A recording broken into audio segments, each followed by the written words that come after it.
Welcome to another tutorial on engineering studies. This one is going to go through the process of looking at bending stress.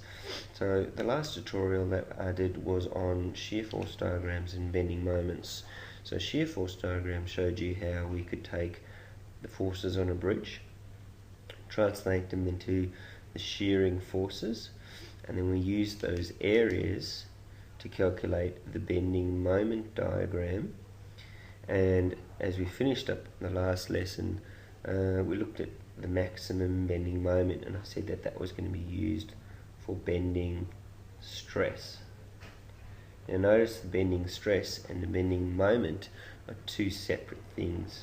So this diagram is showing us how the bridge is bending and the maximum point of bending moment in that particular bridge. So what we're going to be doing is translating that into a bending stress calculation, which tells us basically what is the maximum stress in pascals, because this is used in Newton meters. That's in pascals, as all stresses are.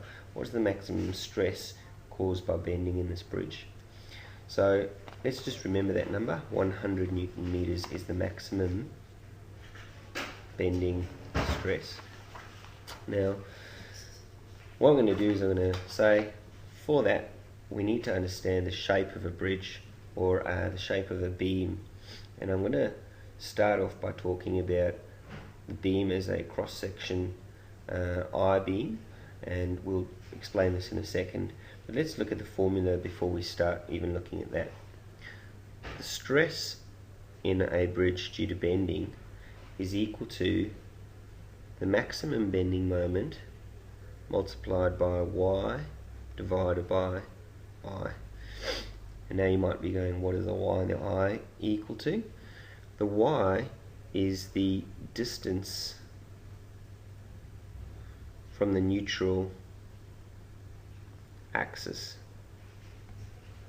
And that means every shape, be it circular, round, square, or I-beam, has a distance from a neutral axis. So in each one of these shapes, if you cut the shape or the beam, there's a distance that you get from the neutral axis in that beam. So let's say in that one it would be that distance, in this one it would be this distance here, in this circular beam it would be this distance, and this in this square beam it would be this distance. And often in these types of questions you get given this distance, and you need to translate that distance into something that gets put into the equation. So the distance from the neutral axis over here is y. Sometimes you'll be given a neutral axis that's not symmetrical, and say for instance a T-beam. Here they'll normally just draw the neutral axis in for you, and then you've got to figure out what the neutral, you've got to calculate the neutral axis distance over there. But most of the time they'll give you symmetrical ones like this. So that's what y is. What is I? I is what's called the second moment of area. Now basically this is quite a complex value. It's measured, this is measured in meters to start with, but this one is measured in meters to the 4. And effectively it is the measure of how much a object will bend based on its shape or its cross-sectional area.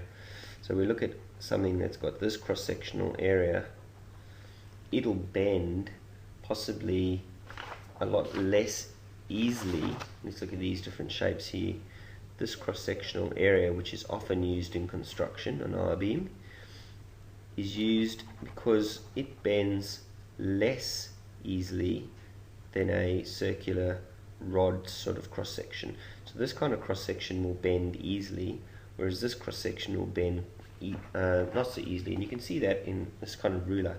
If I take a ruler, I can bend it this way easily, but if I turn that ruler on its edge and I try and bend it on its edge, I can't bend it downwards on its edge, even though I've got the same.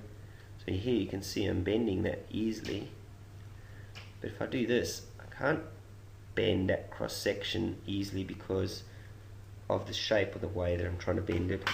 And that's what I is. It's basically a relationship between a shape and how much it allows that shape to bend. Now, for engineering in HSC, you won't need to ever have to calculate that. They'll always give you the value for I, and they normally give it to you like this, where they'll say the value for I is, for instance, 3.4 times 10 to the minus 4 meters to the 4. So given that, you know now what Y is equal to, you know what I is equal to, and you've got your value for your maximum bending moment from your previous calculation, which is your maximum bending moment there. So these bending stress calculations are quite simple actually. All you need to do is plug the values in. We said in this one, it is 100. So we say our maximum bending moment is 100, multiplied by Y. Now don't forget, we need to make sure we use all our SI units. So this value here is in 50 millimeters. So that becomes 50 times 10 to the minus 3. Let's just remind ourselves about that. 50 millimeters needs to be turned into a meter value. To go from millimeters to meters, we need to divide by 1,000 or multiply by 10 to the minus 3. Dividing by 1,000 and multiplying by 10 to the minus 3 are the same thing. So 50 times 10 to the minus 3 is effectively saying 50 divided by 1,000. So M times Y divided by I. I is in meters, so it's 3.4 times 10 to the minus 4.